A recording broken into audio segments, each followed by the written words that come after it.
What is up, everybody? I am very excited about this episode of See Us because I'm here with my friend Parker. And so we're just going to have a conversation and get to know him a little bit more, get to know his story and his experiences. And so, Parker, thank you so much for agreeing to do this with me. Yeah, thanks for having me. Normally you're behind the camera, and so now you're in front. No, I'm kind of nervous. Don't be nervous. You're going to crush it. And the first one is easy. We're just asking, who are you? What do you do? Just those kinds of things. Yeah, my name is Parker Czipar. I work at Hope West Des Moines in the studio communications department as a coordinator for them. I've been there for almost 2 years now, which is crazy to say. Started in the pandemic, and now it's just been there and loved it ever since. Yeah. So that's what I do. Oh, that's awesome. We appreciate everything that you do and just like the creative vision that you bring to things. It's just super fresh and super unique. And so I hope that there's more opportunities for you to get out of the box and create in new and different ways. Because man, you just got it.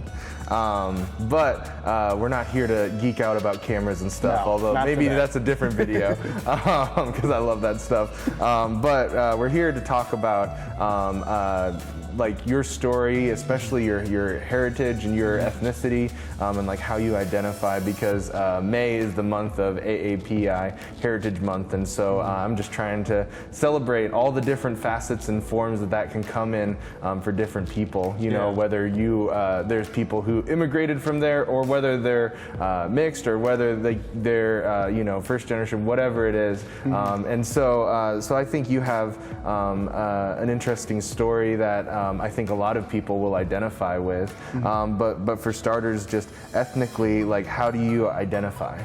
Asian American. Asian American. Yep. My mom came from Korea when she was 4 and met my dad, I think, 8? No, it's long. Anyways, they met, and then I'm here. My 2 other siblings are here, but yeah, she came from Korea. Cool. And we did one of those ancestry tests. Yeah. Or my sister did a couple of years ago, and I always thought I was 50% Korean, and then the other ones like Czechoslovakian and all that. But turns out I'm like 10% Japanese as well. Wow. And then like 40-ish%, 39-ish Korean. Cool. Yeah, that's awesome. So like with that, with your mom being from South Korea, like what was your upbringing like? I have a lot of, my mom has 8 sisters and 1 brother. Wow. And they all are in Iowa except for 2 of them. Okay. So it was a lot of family. It was a lot of like older cousins. And then, in Korea there's a certain age where, I forgot what they call it, but it's like a traditional birthday for the baby. They put you in the suit and everything like that. And there's this Korean restaurant down by Merle Hay, and everybody in our family had to do it when we were younger, and we don't remember it, but it's so funny to look at like photo books and like, oh, I wore that, really? Yeah, that's awesome. But no, it was pretty. I would say it was almost split. You know. Yeah.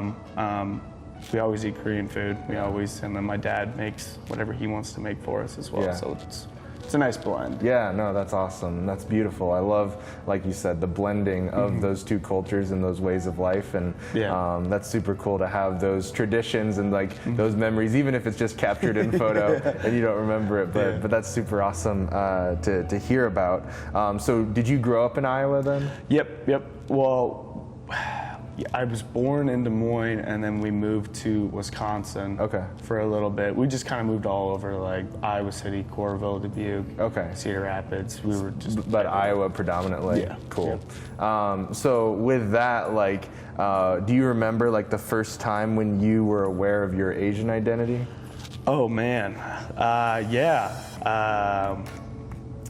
It's so funny. My family is predominantly mostly all Koreans, and then me, my brother, and my sister are really the only cousins besides one other family that are half and half. And I remember we were playing football with the older cousins in the front yard. It was every Sunday we used to go over to our aunt's house. 15 cousins running around. We're playing football, and I just remember I caught a touchdown, and one of my cousins was like, oh yeah, that's those half and half genes. And I remember thinking about it, I was like, half and half. I'm like, because in my mind, I think I was in like first grade. I was like, that's like half and half. I don't. Then I started realizing, you know, like what it actually meant and everything like that. So that was kind of the moment, you know, not a big deal, but I was like, oh my gosh, I am half and half. So up until that point, did you just see yourself as full Asian? No, I didn't really look Asian when I was younger. Okay. Which is kind of a weird thing to say, but like my mom, I was always surrounded by my mom's family. So like there was a part of me that always thought, you know, like, oh, I'm around a lot of Asian people, like I have to be Asian. And then I guess like up to that point, then I was like, oh no, I am Asian, you know? And it doesn't necessarily mean that I look as Asian as other Asians, it's just that I just look different and blended, you know what I mean? Correct me if I'm wrong, so are you saying that like up until that point, like you just kind of viewed as being Asian was something that you did, but then you realized that is who you are? Okay, that's fascinating. That's awesome. It's kind of a weird thing to explain, because it's like, you know, it's in the back of your mind, but then you're like, up to that point, you're like, well, I've always been surrounded by Asian people, but at the same time, it's like, no, I am Asian. This is why, you know, like these are my family members. So. But the fascinating thing about stories like these is like, yes, it's unique to you and your experience, but at the same time, I bet there's like a ton of people who might watch this who are like, oh, like that's my experience, you know? And so I think that's like one of the wonderful things about being Asian American and stuff, because there's so many different forms and facets to it, and different experiences, you know. Like for me being adopted, that was not my experience really, but it's fascinating to hear about the ways that other people kind of like journeyed along and had these like kind of realizations along their journeys and stuff. So thank you for sharing that. Yeah, not a problem. My next question is, like, have there been ways that you've been able to connect to your heritage? I know you've kind of talked about some of that, but are there any specific things that come to your mind of like, oh, like I really love connecting to my Asian identity in these kinds of ways? Yeah, I would say, I mean, it's not a good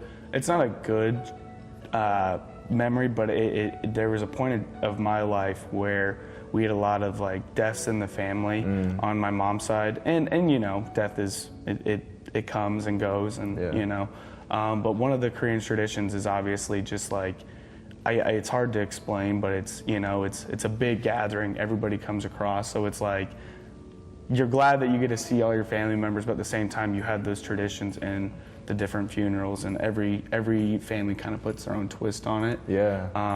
And I'd say it's not a fun memory, but a fun tradition, but it's like we do the same thing for every one of, you know, our loved ones' deaths and stuff like that. And my family as a whole we didn't really have traditions of our own in our family, but our extended family, we'd always have these Sunday big buffet things at a house. Everybody would bring a Korean dish, and those are the fun, like kind of the Americanized traditions that they would bring from Korea to here. That's cool. But yeah. So with that, are there any like ways that you want to experience your ethnic identity more fully that you haven't really? And I think my mom wants our family to as well. We're actually going to Korea. For the first time. Not this summer, but next summer we booked our thing and we're going to visit for like a whole, like, I think it's almost two weeks. We're going to Seoul. My aunt still lives out in Seoul, and then we're going to Japan for another week. But then also it's like the COVID stuff, you know, because other countries aren't, you know, there's different laws for that. But I'm really excited for that. Because that's incredible. I get to try actual ethnic Asian food where it's not too salty here, it's not too sugary, you know, because my aunt's always like, you boys are so spoiled, you know, like it's still good, but you know, I'm really excited for that. Yeah, absolutely. yeah, like, no, even if you find other places that aren't like Panda Express or whatever, that are actually run by Asian people, it's like, is this actual Asian food, or are they like Americanizing it? You know, and so there you should be able to know for sure, like, this is legit. This is what it tastes like. Yeah. You know, it's so funny. Oh man, I can't wait to hear about those stories and see like the ways that you document it and things like that. Well, my plan is, I think I'm actually gonna make my first like vlog for it, but it's not gonna be me. I'm gonna just story tell it in a certain way and just put a simple voiceover. Dub my voice. Instead of a vlog, you should do like a mini doc or something. That'd be so cool. Yeah, you'd be way better at it. I know. Not that you'd be a bad vlogger, but I'm just like storytelling wise, like just abandon like all the baggage that comes with vlogs and just like become like a filmmaker, man. Like you can do it. That's what. I really want to. Anyways, that's that's for another video. But that's incredible, man. I'm really excited for you and your family. I think that'll be really incredible. Yeah. So we've talked about a number of different customs and traditions. Are there any specific that really like bring you the most joy?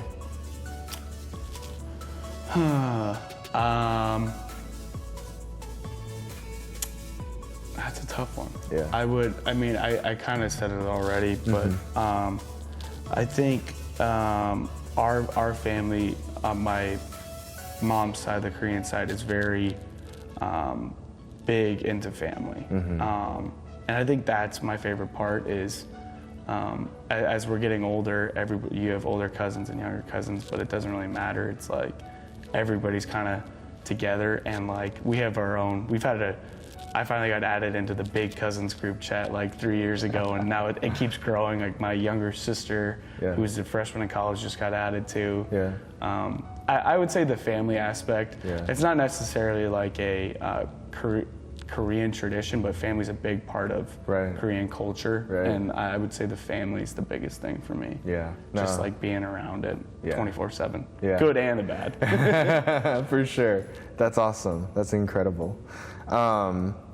If there was one thing that you wanted non-Asian people to know about Asian people, what would you want them to know?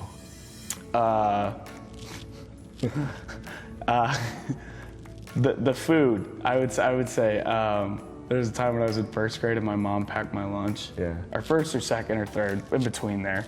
And it had kimchi, which is the spicy cabbage, and it's kind of fermented, so it kind of smells a little bit.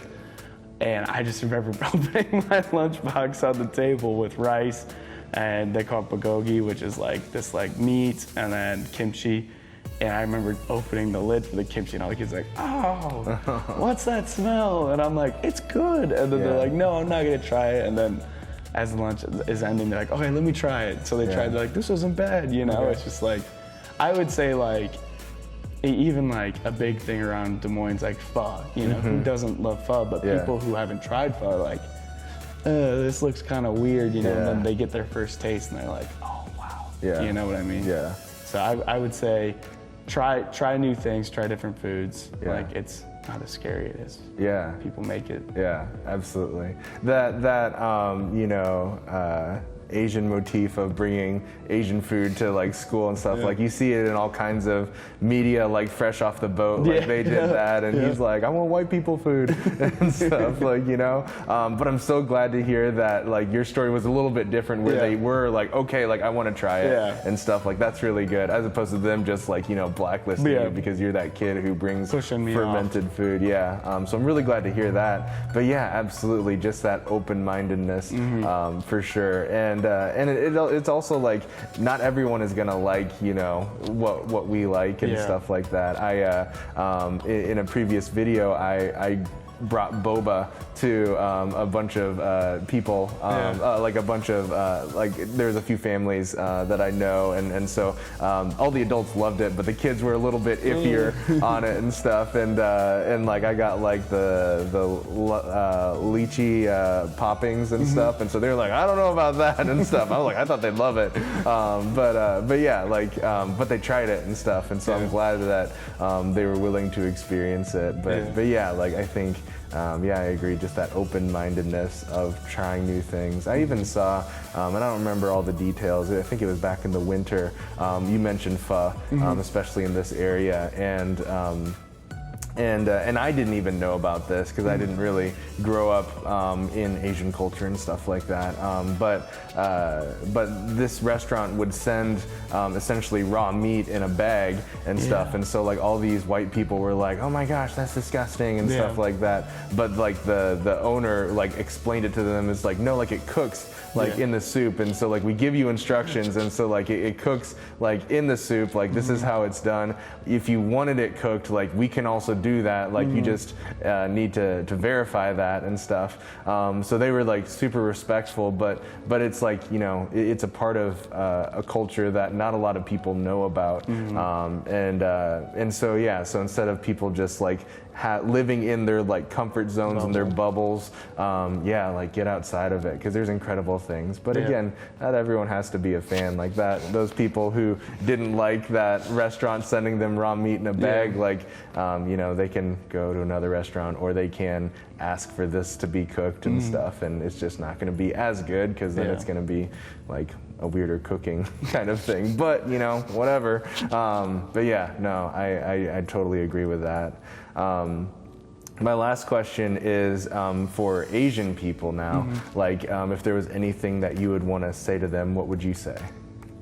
I'd say be yourself. Yeah. You know, I feel like nowadays I record a lot of high-end high school athletes, and then, you know, a lot of these, my first experience was with these Des Moines Roosevelt kids a couple weeks ago. They're Filipino, but they play football, and there's like a big stigma with like Asians in football. Like Asians can't, you know, Asians can't play football. Yeah. And I mean, these kids balled out, you know, like absolutely destroyed. They won the whole tournament out of 16 teams, and like it was mainly because of these two kids. And it's just like, you can tell the kids that are comfortable, who are Asian, who are comfortable in their skin, and you can tell the ones that aren't. You just have to embrace, you know, yourself and your weirdness and your likes and dislikes, you know. That's all I can say. Yeah, absolutely. With talking about being comfortable in your own skin, did you always grow up comfortable in your own skin? No. And what made me comfortable was when I dropped out of college, because I was good in my bubble, like you said. You know what I mean? I was good in my comfort zone, and then I started to be in my comfort zone when I left high school, and I was just like, I just don't think, you know, like that I'm not a typical route person. And my mom didn't like that. But you know, I've been growing and still growing every day, finding myself, but at the same time, it's like, it's so refreshing and nice to just be like, you know, it's a never-ending journey. You just gotta keep finding yourself. And now it's like, I'm comfortable with my skin, but I want to feel uncomfortable again. You know what I mean? It's kind of a weird... To keep growing. Push-pull, push-pull. Yeah. What were you going to study when you went to college? Secondary mathematics, then I switched my major to business media related outsourcing, which is basically like advertising. And then it was so funny because I was like, oh, I could do this. I don't need to... You put terms on this, why don't you just say it how it is? You know, I was like, this is not for me. I can do this, I'll go to YouTube University. Right? And so then you pursued like videography? Pursued videography and just getting, you know, trials and errors, and, you know, and now I'm here and I love it, and I still get to do my freelance stuff from time to time. It's awesome. No, that's cool.